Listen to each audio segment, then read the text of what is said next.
Hi, is me Prince. എല്ലാവർക്കും black town YouTube ചാനലിൻ്റെ പുതിയ വീഡിയോയിലേക്ക് സ്വാഗതം.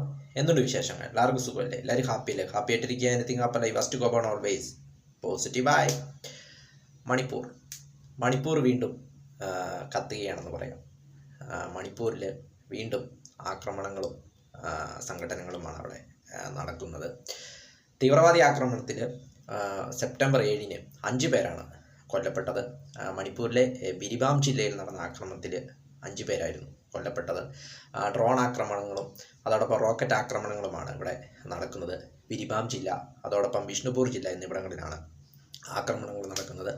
കഴിഞ്ഞ ഒരാഴ്ചയായിട്ട് നടന്ന ആക്രമണങ്ങളിൽ ഏകദേശം 8 പേരോളം ഇതുവരെ മരിച്ചുവെന്നാണ് റിപ്പോർട്ടുകൾ. അതായത് ശനിയാഴ്ച, അതായത് സെപ്റ്റംബർ 7-ന് 5 പേർ മരിച്ചു. അതിന് തലേദിവസം വെള്ളിയാഴ്ച, അതായത് സെപ്റ്റംബർ 6-ാം തീയതി അന്തരിച്ച മുൻ മുഖ്യമന്ത്രിയുടെ വസതിക്ക് നേരെ തീവ്രവാദികൾ ആക്രമണം നടത്തിയതിൽ, റോക്കറ്റ് ആക്രമണം നടത്തിയതിൽ അവിടെ ഒരാൾ മരിച്ചു. പിന്നെ സെപ്റ്റംബർ 1-ാം തീയതി നടന്ന ആക്രമണത്തിൽ 2 പേർ മരിച്ചു. അങ്ങനെ മൊത്തം ഇതുവരെ മരിച്ചത് 8 പേരാണ്. അതോടൊപ്പം 17 പേരോളം ചികിത്സ തേടുന്നു. 17 പേരോളം. അങ്ങനെ മണിപ്പൂർ വീണ്ടും, വാർത്തകൾ ഇന്നറിയുന്നു, മണിപ്പൂർ വീണ്ടും കത്തുകയാണെന്ന് പറയാം. കഴിഞ്ഞ വർഷം 2023 മെയ് മാസം തൊട്ടാണ് മണിപ്പൂർ വാർത്തകൾ ഇന്നറിയാൻ തുടങ്ങിയത്. കാരണം അവിടുത്തെ വംശീയ അധിക്ഷേപം കാരണം വലിയ വലിയ ആക്രമണ പരമ്പരകളായിരുന്നു അവിടെ നടന്നത്. അതിനുശേഷം ഇങ്ങോട്ട് ഇപ്പോൾ തുടർച്ചയായിട്ട് 1 വർഷം പിന്നിട്ട് ഏകദേശം 1.5 വർഷത്തോളം അടുക്കാറാവുന്നു. അപ്പോഴേക്കും വീണ്ടും തീവ്രവാദി ആക്രമണങ്ങളൊക്കെ അവിടെ രൂക്ഷമാവുകയാണ്.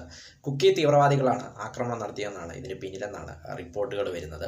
അതോടൊപ്പം സുരക്ഷാ സേനകൾ നിരവധി വൻ ആയുധ ശേഖരങ്ങൾ ഇവിടെ നിന്നും കണ്ടെത്തിയിട്ടുണ്ട്. തീവ്രവാദികളെ കണ്ടെത്തുവാനായിട്ടുള്ള മിഷനിലാണ് ഇപ്പം അവിടുത്തെ അന്വേഷണ ഉദ്യോഗസ്ഥർ എന്ന് പറയുന്നത്. മുഖ്യമന്ത്രി എൻ ബിരേൻ സിംഗ് ഭരണപക്ഷ MLA-മാരുമായിട്ടും കൂടിക്കാഴ്ച നടത്തി. മുഖ്യമന്ത്രി രാജിവെക്കണമെന്നുള്ള ആവശ്യങ്ങളൊക്കെ ഒരു വശത്ത് ഉയർന്നു വരുന്നു. അതോടൊപ്പം മറുവശത്ത് ഡ്രോൺ ആക്രമണങ്ങളും റോക്കറ്റ് ആക്രമണങ്ങളുമായിട്ട് തീവ്രവാദികൾ മണിപ്പൂരിനെ വേട്ടയാടിക്കൊണ്ടിരിക്കുന്നു. അങ്ങനെ വീണ്ടും അശാന്തമായിട്ട് മണിപ്പൂർ ഇപ്പോൾ 2023 തൊട്ട് മണിപ്പൂർ ഇങ്ങനെ അശാന്തമായിട്ട് പോവുകയാണ്. അവിടെ വംശീയ അധിക്ഷേപം ആരംഭിച്ചതിനെ തുടർന്ന് പിന്നീട് ഇങ്ങോട്ട് ഇപ്പോഴും മണിപ്പൂർ അശാന്തമായിട്ട് തുടരുകയാണ്.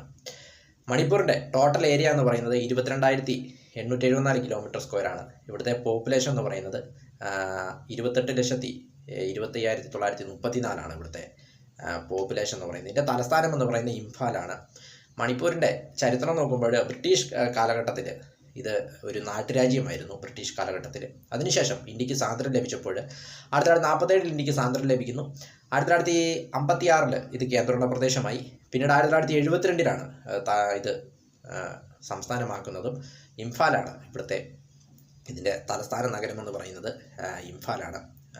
ഇപ്പോൾ ഇത് ആക്രമണം നടന്നിരിക്കുന്നത് മ്യാൻമാറിൻ്റെ അതിർത്തിയോട് ചേർന്നുള്ള സ്ഥലങ്ങളിലാണ്. ബിഷ്ണുപൂർ ജില്ല, അതോടൊപ്പം മറ്റൊരു ജില്ല, അങ്ങനെ 2 ജില്ലകളിലാണ് ആക്രമണങ്ങൾ നടന്നിരിക്കുന്നത് മണിപ്പൂര്. വീഡിയോ ഇഷ്ടപ്പെട്ടാൽ ലൈക്ക് ചെയ്യുക, ഷെയർ ചെയ്യുക, കമൻറ്റ് ചെയ്യുക, സബ്സ്ക്രൈബ് ചെയ്യുക. വീണ്ടും പുതിയ വീഡിയോയിൽ കാണാം. അതുവരെയ്ക്കും ടേക്ക് കെയർ, ബൈ.